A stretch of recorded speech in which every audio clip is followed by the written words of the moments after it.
আমাদের নিয়মিত রুটিন বিভিন্ন যে প্রাইভেট ক্লিনিক এবং ডায়াগনস্টিক পরিদর্শনের অংশ হিসেবে আমরা পেনি প্রাইভেট হাসপাতালে আসছি। এখানে এসে আমরা যেটা দেখলাম, এখানে 18-19 সালের পর থেকে তাদের লাইসেন্স হালনাগাদ করা নাই। ওই প্রেক্ষিতে জেলা প্রশাসনের ম্যাজিস্ট্রেট মহোদয় সহায়তা আমরা এটা সিলগালা করেছি। আমার বোনের মঙ্গলবারে দুপুরবেলা নিয়ে আসছে এখানে। হ্যাঁ, বলতেছে আপনার মঙ্গলবারে আসেন, বুধবারে আপনাদের এই অপারেশন করা হবে। অপারেশনের জন্য আমরা আসছি। আমাদেরকে দেখেন আজকে মঙ্গলবার থেকে আজকে রবিবার পর্যন্ত আমাদের দিকে তারা তাকাইতেছেও না। এই যে ট্রিটমেন্টের জন্য একবার আমার বোনেরা পরীক্ষা নিরীক্ষা করার পরে 4,000-5,000 টাকা গেছে একবার পরীক্ষার মধ্যে। তারপর আমাদের ক্যাশ নিয়েছে 30,000 টাকা।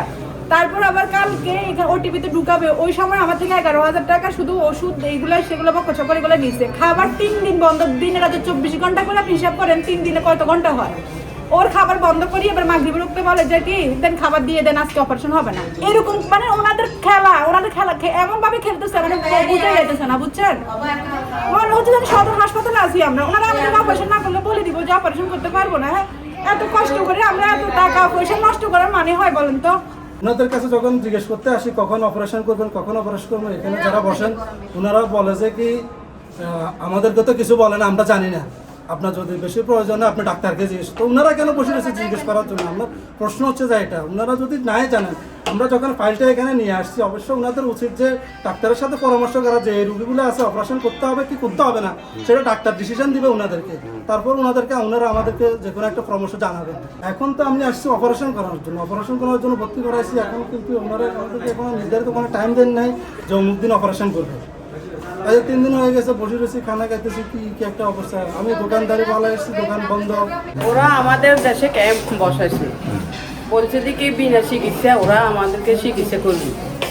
আমরা ওখানে গেলাম আর ওরা আমাদেরকে একটা মেশিন দিয়ে আলতা করছে যে তোমার আপনার এটা অনেক বড় হয়ে গেছে, আমাদের এখানে যাবেন, আমরা গাড়ি পাঠাইলে আপনাকে নিয়ে ওখানে নিয়ে দেখি আবার গাড়ি তুলে নিয়ে আসবে।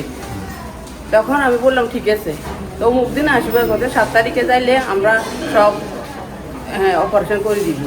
তখন আমরা 7 তারিখে আসলাম বলে আজকে 1 সপ্তাহ হয়েছে। 1 সপ্তাহের মাঝে আজকে আমাকে স্যালাইন লাগাই বলছে আজকে অপারেশন হবে। এর মাঝে জাফিলা হয়ে গেছে অন্য একটা। কালকে আমার আংটির অপারেশন হয়েছে। অপারেশন ওটিতে ঢোকানোর পরে আমাকে একটা স্লিপ দিচ্ছে ওষুধের জন্য। তো এটা 10 মিনিটের ভিতরে ওনাদের কাছে ওষুধটা এনে দিতে হবে। 10 মিনিটের ভিতরে এনে দিতে হলে কি নিচে তাদের একটা মানে মালিকানা হয়তো বা পার্সোনাল আছে, ফার্মেসি আছে, ওইখান থেকেই ওষুধটা কালেক্ট করতে হয়। কারণ ওইখান থেকে যে ওষুধটা কালেক্ট করি তাহলে কালকে 11,015 টাকা বিল এসছে আমার।